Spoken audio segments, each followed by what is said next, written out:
Ahora vamos a pasar a la conferencia El terror romántico en la literatura a cargo de Karina Moscoso. Karina Moscoso es licenciada en Educación, miembro fundador del grupo literario platuteño Letras en Llamas. Ha publicado el poemario Primera Muerte, inédita en el 2010, y el libro de selección de cuentos Despertar. 2 ediciones, el cuentario de terror romántico del amor y muerte, y dentro de poco la obra mitológica griega Caos, aventuras genealógicas y cuentario fantástico de la pasión y el destino. Es gestora cultural también en varios espacios literarios. Se desempeña como docente, escritora y correctora de textos. También es directora de Elis Editorial. Gracias, Karina, por tu participación. Te escuchamos atentos. Estoy muy agradecida, tengan todos una muy bella noche. Estamos aquí celebrando este segundo encuentro de escritoras de Lima Norte y de distintos lugares de nuestro Perú. Hace un momento hemos tenido una mesa, la verdad, muy folclórica, en general, muy cultural, puesto que recorre varios espacios de nuestro Perú, que es lo que se desea con este segundo encuentro. Hace unas semanas también se celebró el encuentro de escritoras latinoamericanas, donde tristemente cabe destacar que no llegó al público deseado, pese a haber sido ubicado en la Casa de la Literatura, ¿no? Y la verdad yo estoy muy orgullosa de este gran movimiento que hace el Movimiento Cultural Lima Norte, dirigido pues por Ángel Valeriano, aquí nuestro camarógrafo también, que todos los ahora sábados, ¿verdad? Que tienen las presentaciones culturales, así que pidan la dirección, ubíquenlo y siempre está con los brazos abiertos, predispuestos con nuestro compañero. Y por ahí que tenemos al maestro Jorge Luis Roncal, ¿no? Brazo derecho, izquierdo y todo su cuerpo presto para la literatura misma, ¿no? 3 grandes varones acompañados de bellas damas que arman este espacio cultural. Disculpen y gracias por la espera. Cuando se habla del terror romántico, ¿de acuerdo? Tenemos que evocarnos literariamente al espacio cultural. ¿Qué espacio? Espacio surgido en el siglo XVIII, entradas al siglo XIX, pero específicamente dados en un momento donde escritores, que de seguro muchos de ellos ya lo conocen como Lord Byron, ¿no? La creadora del libro de Frankenstein, Mary Shelley, ¿no? Y también el creador en historias de vampiros, que es otro creador masculino, que es John Polidori, que un día se juntaron en 1816 y dijeron: le falta algo a las historias de terror. Y ese algo fue justo lo que colocó y se armó el terror romántico, dirigido, ¿no? por la bella Mary Shelley, la creadora de Frankenstein, que antes de llamarse Frankenstein, la obra llevaba el nombre de el moderno Prometeo, ¿no? que es el monstruo de Frankenstein, ¿no? Lo curioso con la literatura del terror romántico es que abarca no solo el romance propiamente dicho, el ser romántico, sino también mezcla lo que es lo tóxico, lo grotesco, ¿cómo decirlo? A ver, perdón, mis apuntes, ¿no? Lo fascinante de buscar la conexión de este mundo con el otro mundo. Por eso, cuando se creó el monstruo de Frankenstein, el terror romántico tenía sus inicios. El por qué la creación de este monstruo: por el ser romántico del querer crear y evitar a la muerte. Ese era por el lado de Víctor Frankenstein. Y cuando se empieza a desarrollar, otros autores empiezan a ponerle el son del lado femenino.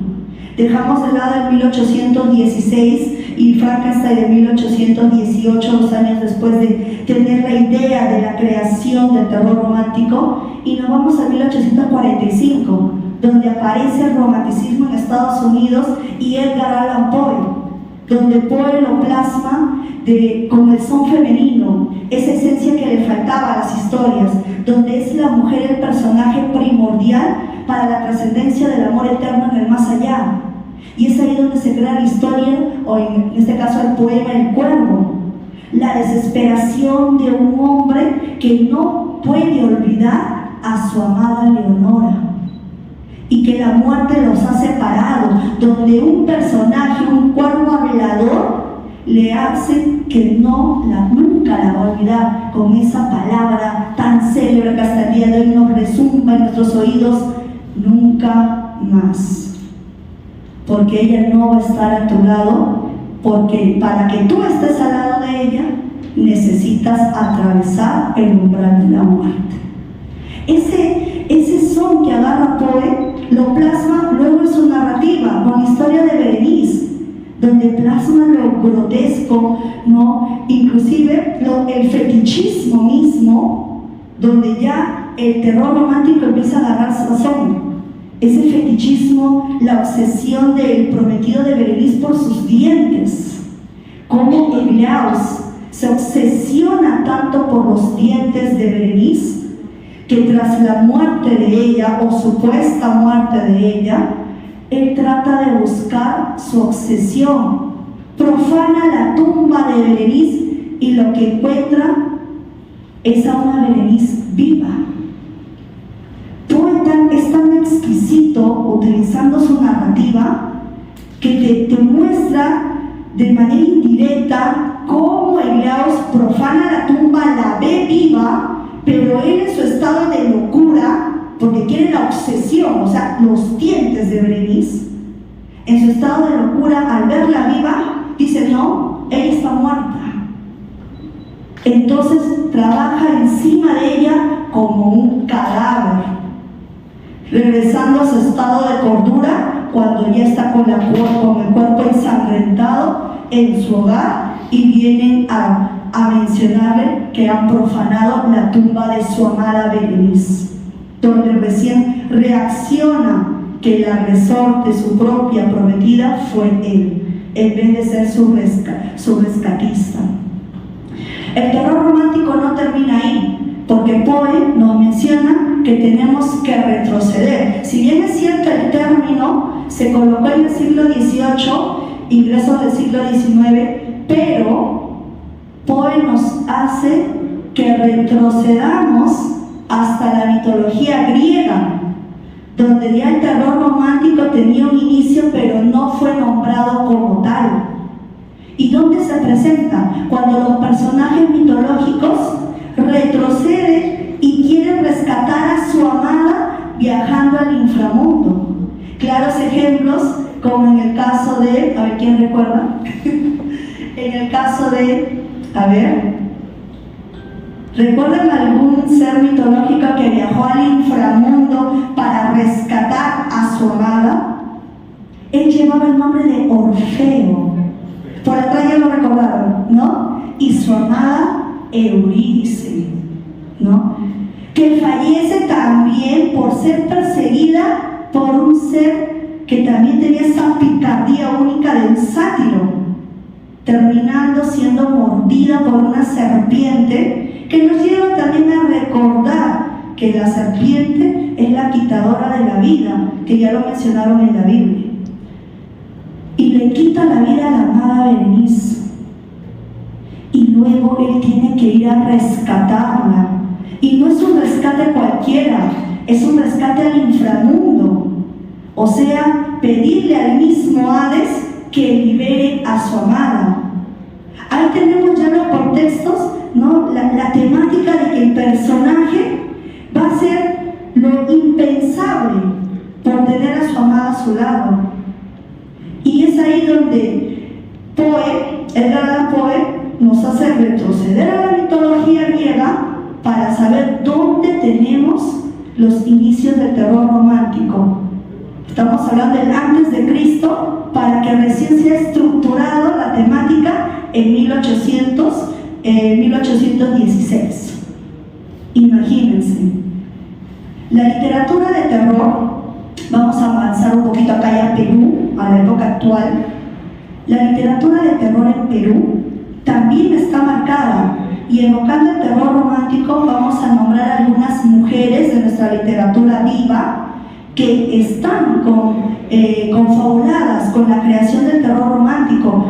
Una de ellas, muy conocida en nuestros ámbitos literarios, es Tania Huerta. Tania Huerta dirige una casa editorial, pero también escribe sobre el terror grotesco romántico. Y antes ella trabajaba de la mano con Marcia Morales, la cual también decide apartarse y abrir una casa editorial para seguir hablando sobre el misterio, sobre la locura del amor. Porque tanto puede ser la obsesión, y muchos psicólogos, ¿no?, mencionan que la obsesión es más grande que el amor. Porque el amor, y seguro han escuchado, el amor te hace libre, el amor te deja ir, y si tú deseas puedes retornar. Pero ¿qué hace la obsesión? La obsesión te persigue, no te libera, te persigue hasta tratar de conseguir. Y lo curioso es que Tania Huerta evoca esta obsesión dentro de sus escritos, más que la misma Marcia. Aquí en Lima Norte, no sé si ya llegó Mirza Mendoza, ahí está presente.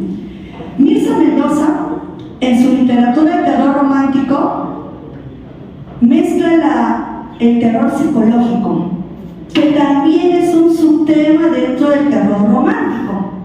El terror psicológico nos lleva a analizar la situación de cada personaje, psicoanalizar el porqué de sus actuales.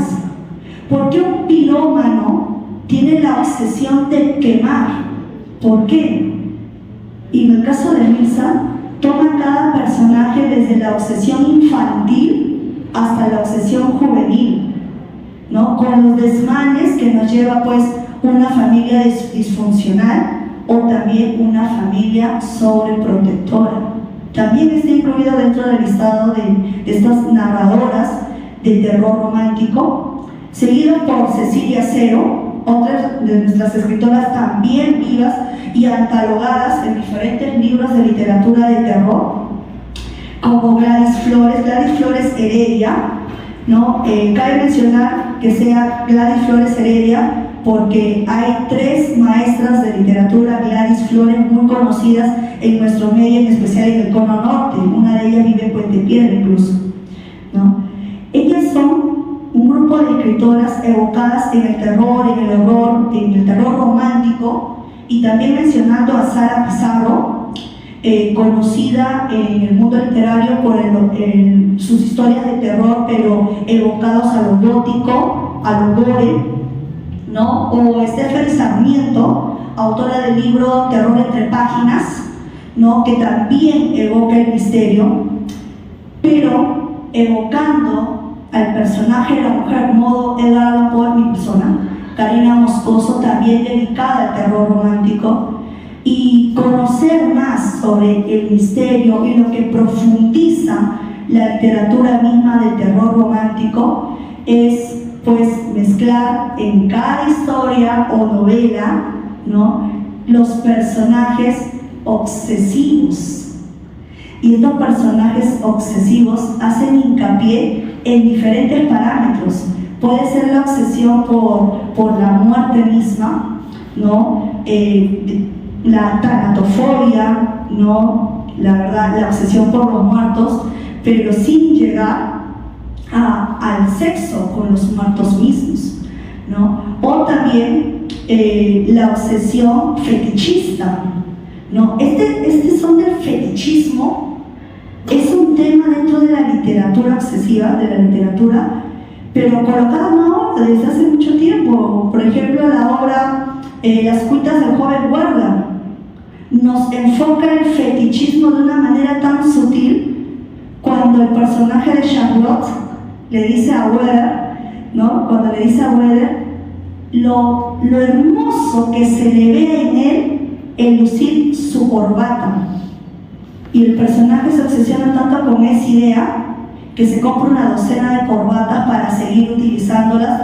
y que Charlotte le diga: qué linda tu corbata. Es una obsesión. En el caso de Weather, bueno, la mayoría, grandes literatos que conocen la historia de Weather, sabemos cómo termina la historia. O sea, su final de Weather es terror romántico. Solo que no consigue el amor en vida. En vida no consigue el amor. Charlotte sigue viva. El que se despide es Weather.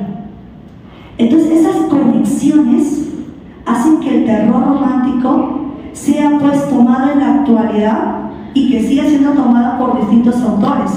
En México hay una autora llamada Stephanie Puña, disculpen si me equivoco el apellido, que también ha mezclado lo que es la existencia de los vampiros, porque recordemos que Drácula también pertenece a este subgénero del terror romántico, y que habla de los vampiros también como esta conectividad, este son, ¿no?, de llegar al lazo amoroso, cómo enamorarte de un ser inmortal, a sabiendas que a ti, que nosotros los mortales, seremos eliminados en algún momento, seremos llamados por la muerte, ¿no? Y los escritores que se dedican a escribir sobre esta temática en particular, tienen que experimentar de uno u otro modo el acercamiento con la muerte. Y muchos de estos autores, cuando les hablas de la muerte, no sufren. Y no es porque sean cero sentimientos, sean hombres de hielo, no. Porque tienen que experimentar la muerte de cerca. Entonces, tienen que llegar a tener esa conectividad. El autor se mezcla, se vuelve parte de él, porque así a lo modo Quijote, mientras más te guste una cosa, en este caso como Don Quijote la lectura, te vuelves parte de él, aunque te quieras separar. Y de repente, si tienen alguna pregunta para terminar mi intervención hasta el momento, todos entendieron.